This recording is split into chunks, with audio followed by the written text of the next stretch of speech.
रानभाज्या म्हणजे नवीन नवीन रानातल्या पहिला पाऊस झाल्यावर त्या रानभाज्या उत्पन्न होतात. ऑटोमॅटिक बिना खताने काही नॅचरली येतात. त्या रानभाज्या निमित्त म्हणजे जे काही आजार घडतात ते आजार नष्ट करणाऱ्या रानभाज्या काही तुकडं बनवायचं. डोळ्यांपासून काही लोक माणसाला डोळे दिसत नाही ते पण डोळ्यांनी दिसतंय किंवा पोटामध्ये दुखतंय. ते रानभाज्या काही काय आहेत.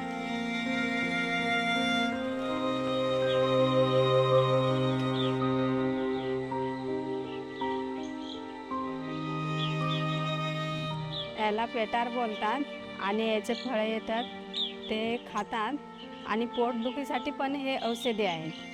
ते जेव्हा पोट दुखतं तेव्हा हे जे आहेत साल ते काढून आणि कुटून घेतात आणि त्याचा रस गाळतात आणि ते प्यायचं.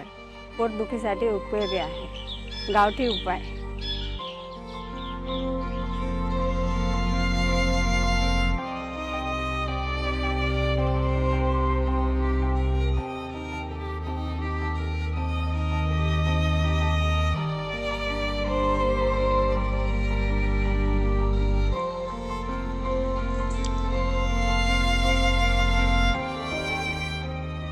जंगलामध्ये गेला तर आपल्याला जवळ-जवळ 60-70 भाज्यात आपण आरामशीर ओळखू शकतो.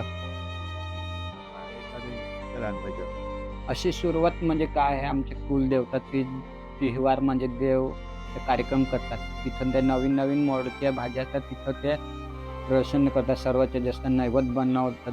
देवापुढे नैवेद्य ठेवतात तसं नैवेद्य ठेवूनच ते भाज्यांना खायला सुरुवात करतात. आता कुरडू म्हटलं मग आता आपले बैल पोळा येईल. तिथून ते कुरडू खायला चालू होईल.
मला आई बालपणापासून आणून आणि खायला द्यायची ते आम्ही खाल्लेले आहेत.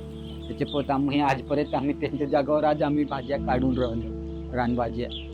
तिने सांगले ही रानभाजी खायची, ती नाही खायची, खायचं ते खायचं. तोडशील आता. याला कोडीचं झाड बोलतात. दूध ते असं मुरलेलं सारखं राहतं ना, ते लवकर मुरावं त्याच्यासाठी ही शेंग जी आहे त्याचं असं तोडायचं मध्ये आणि चीक जो निघतो ते दुधामध्ये टाकायचं का लवकर दूध मुरतं.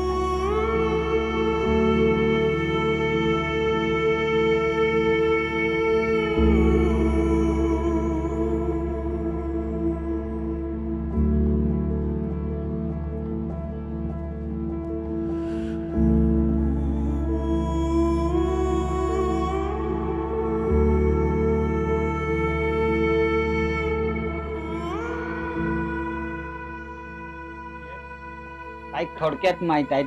पुरीची पुरी माहिती नाही अजूनपर्यंत आहे. पण आता मी काय असं करत चाललंय तिथून त्यांना पण थोडं माहीत पडत चाललंय. पण सांगू शकत नाही आपण काय याच्या पुढे ते खातील का नाही खाणार हे आपल्याला अंदाज नाही येणार. कारण की आत्ताचं जरा दुनिया बदल झालाय, बराच बदल झालाय. आता लोकल भाज्याला चिकन आलं, हे आलं, ते आलं. मग त्यात जास्त मागावर खाऊ शकतात ते.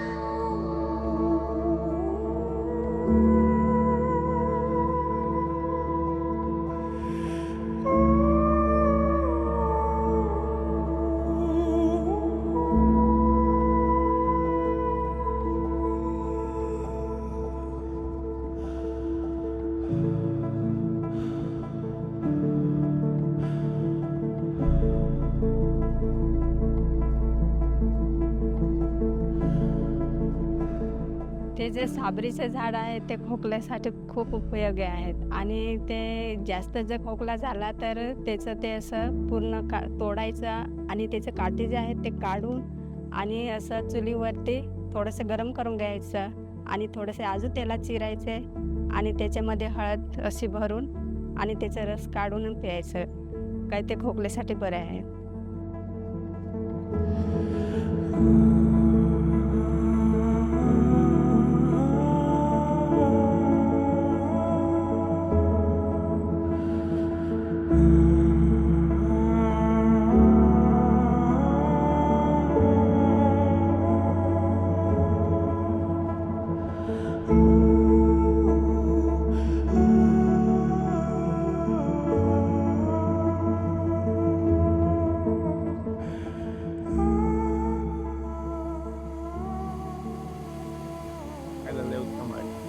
नुसत्या रानभाजीतल्या तशा शेंगा खाण्यासाठी आपले खडशिंगा आहे, ती फारच वनस्पती मानली जाते. त्याची साल पण खाऊ शकतात माणसं. औषधी मागून ती साल वापरली जाते.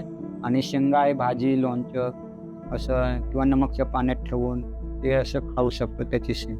आणि टेटूची शेंग जी आहे ती शुगर डायबिटीससाठी वापरली जाते आणि पोटात दुखायचं पण थांबवते ती.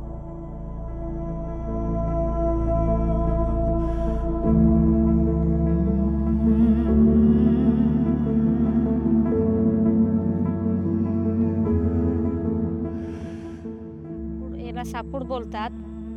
हे जेव्हा उगून निघतं ना तेव्हा कवळे असतं ते काढायचे आणि ते असं सोलून त्याचं सालसारखं टाकायचं आणि ते असे तुकडे तुकडे करून आणि ते शिजवायचे आणि त्याच्यात आंबोशी थोडीशी टाकायची.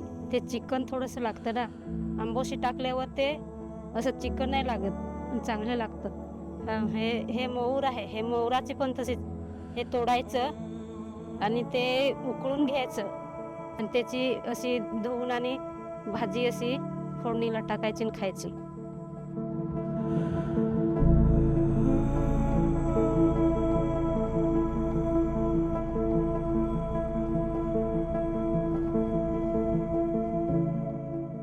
कारण की आत्ताचं जरा दुनिया परत बदल झालाय, बराच बदल झालाय. आता लोकल भाज्याला चिकन आलं, हे आलं ते आलं, मग ते जास्त मागावर खाऊ शकतं. ते असंच होतं, काय ते खाल्ल्यावर ते कडू लागतंय त्याच्यामुळे ते खाऊ शकत नाही. आणि काही भाजी खाल्ल्यावर चिकन लागतात, त्यांना ते पद्धत आवडत नाही. अशा काही भाज्या चिकन पदार्थ आहेत, सुक्या आहेत, काही भाज्या कडूस आहेत, काही बठ्ठरपणा जास्त येतात, काही खाजरणाऱ्या वस्तू आहेत. त्याच्यामुळे त्या पोरांना आता आवडून राहिलेत नाही.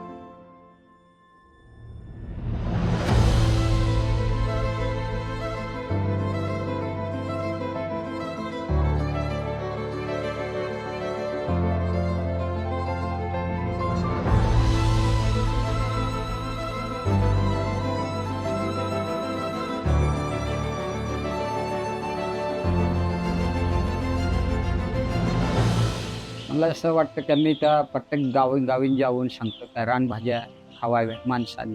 कारण की आत्ता किंवा लकवेचे प्रकार वाढून राहिले, शुगर वाढलाय, डायबिटीस वाढलाय. त्याच्यामुळं हे भाज्या खात राहिल्या तर त्याच्याने तुमचे आजार कमी होत जाईल असं मी ते संदेश देऊन राहिले गावोगाव जाऊन. मी आमच्या गावात पण सांगतो 4-5 खावा. तिथून मग आमच्या गावाले जवळजवळ 10-12 माणसं खायला चालू केलं. त्यांना ऑटोमॅटिक माहिती पडलं आणि ते खायला पण त्यांनी चालू केलं. खरंच त्याच्याने थोडा जो आजार आहे तो कमी होत चाललेला आहे. बस, धन्यवाद. थँक्यू.